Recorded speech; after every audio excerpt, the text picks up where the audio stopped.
Đây, hướng dẫn mọi người cách sử dụng của cái máy này nhá.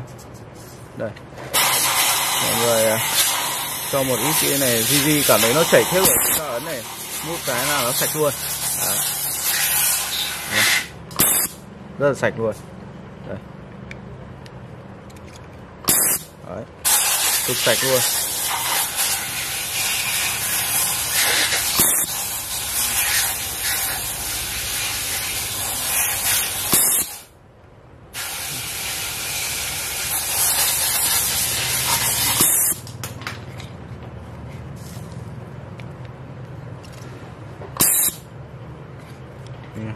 Cái này tí khéo tự dụng luôn này.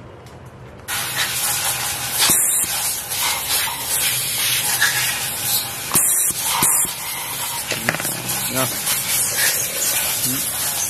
Rất là sạch luôn nhá. Cái này vệ sinh cũng rất dễ. Thiếc được hút vào cái đường ống này và thải ra đây luôn này. Thải ra đây luôn. Đây là không sợ tắc nhiều. Đấy, nó không động ở đâu. Khi vệ sinh chúng ta chỉ cần rút này ra. Đấy. Đây nó động ở đây thì chúng ta sẽ, và chúng ta nếu mà trong này tắc thì chúng ta có thể lấy que chúng khuôn, hoặc là chúng ta lấy cái súng hơi chúng ta xịt cho nó sạch ra. Đấy, đây là cái ống silicone, nó chịu được nhiệt, nó chịu được nhiệt nên là nó không bị nóng chảy, nên chúng ta mới sử dụng được nhé. Đây. Nhìn đấy, cái thiếc này nó đã được chảy và chúng ta lấy cái súng chúng ta xịt đi. Ta lấy súng này chúng ta xịt nó đi nhá. Như vậy nó lại đường ống nó lại được thông rồi. Rất là đơn giản, rất hiệu quả. Đấy. Mỗi lần thông là dùng được lâu lắm. Đây, nhổ con IC này cho mọi người xem nhé. Chúng ta cảm thấy nó chân nó chảy rồi, cảm giác là nó đã chảy thành nước rồi, thì chúng ta sẽ ấn hút.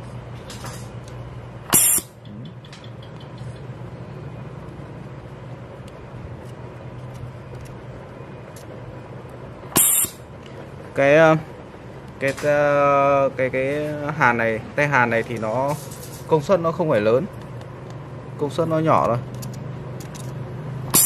Tại vì nhà có mỗi cái này nên là chế cái này, còn nếu mà mọi người có cái công suất lớn thì chế hẳn cái công suất lớn lên.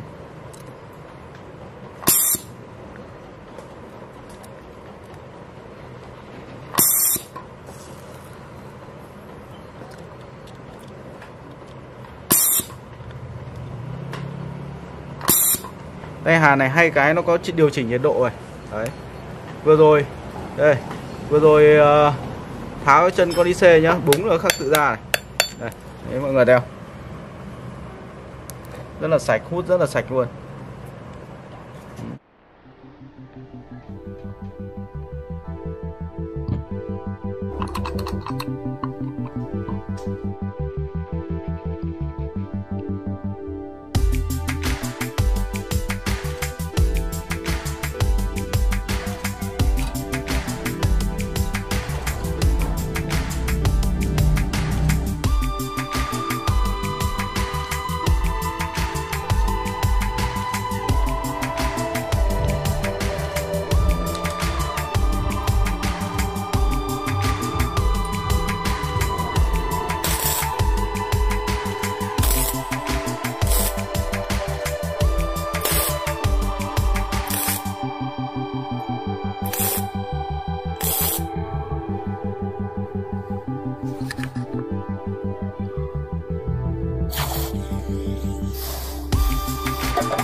thời gian nó mới lên được kênh này.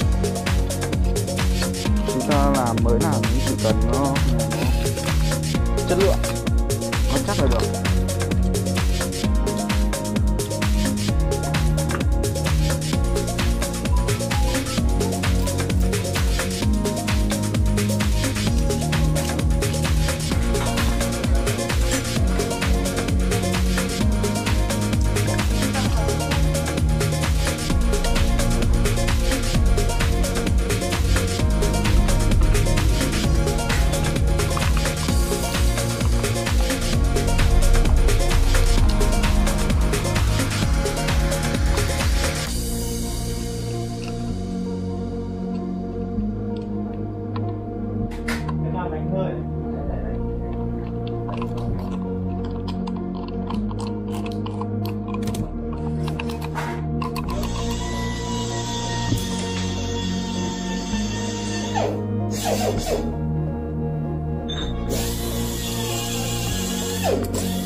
Bạn Nam dùng thấy nào? Cảm giác phương tiện một tay cầm lấy một tay hút. Thấy đơn giản nhiều. Đơn giản nhiều đúng không? So với lúc sáng là dùng cái thủ công kia, cái này nó hiệu quả hơn nhiều đúng không? Và bây giờ bạn Nam chúng ta đã có một cái thiết bị hỗ trợ hút nước rất là hữu ích, rất là dễ thao tác, đã rất là dễ so với dùng cái thủ công lúc sáng. Và công việc của bạn Nam sẽ tiến triển hơn rất nhiều. Mọi người xem video nếu mà còn vấn đề gì thắc mắc về vấn đề kỹ thuật thì mọi người cứ comment xuống dưới. Mình biết gì thì mình sẽ tư vấn cho mọi người nhé. Mọi người thấy hay thì mọi người đăng ký share cho anh em biết để cho mình những thiết bị hữu ích giúp cho công việc của mình sẽ hiệu quả nhiều hơn nhé. Cảm ơn mọi người đã xem video.